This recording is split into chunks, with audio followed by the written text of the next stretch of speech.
वैसे तो यह कहा जाता है कि छोटा परिवार सुखी परिवार, और यह कथन अपने आप में सत्य भी है।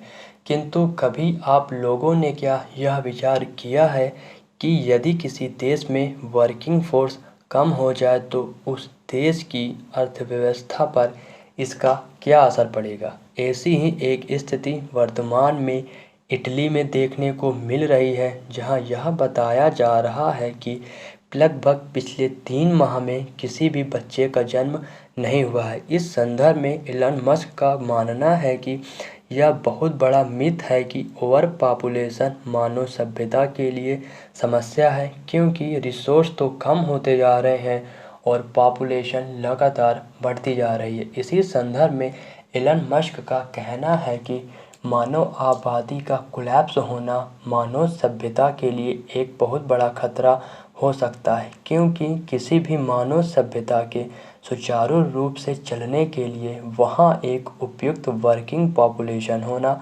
अति आवश्यक है, और इसके लिए रिप्लेसमेंट बर्थ रेट 2.1 चिल्ड्रन पर वुमेन होना चाहिए। परंतु इटली की एवरेज बर्थ रेट वर्तमान में 1.26 चिल्ड्रन पर वुमेन है, जो कि इस वर्ल्ड के एवरेज बर्थ रेट से बहुत कम है। यदि हम इंडिया के संदर्भ में बात करें तो भारत की अभी युवा आबादी सर्वाधिक है, जो कि डेमोग्राफिक डिविडेंड की स्थिति में है, और भारत के संदर्भ में यह स्थिति 2063 तक बनी रहेगी। उसके बाद भारत की आबादी वृद्ध होना शुरू हो जाएगी।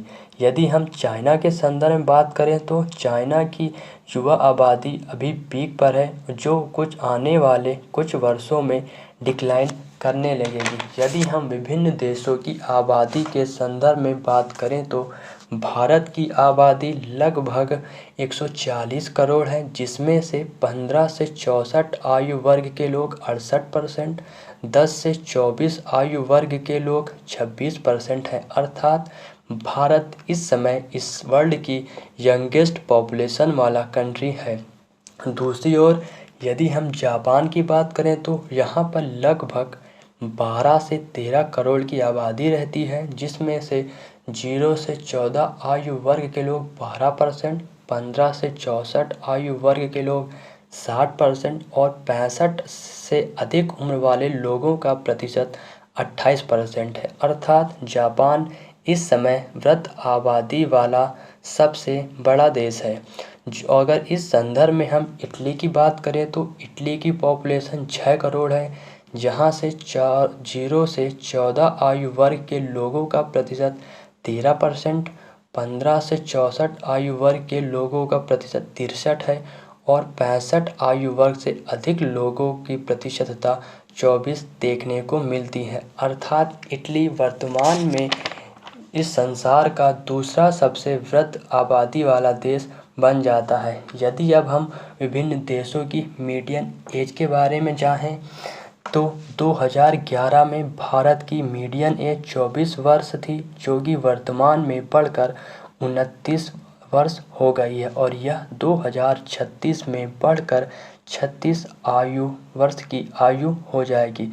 इटली में यह 45 है तो जापान में यह 48 आयु वर्ग की मीडियन एज है।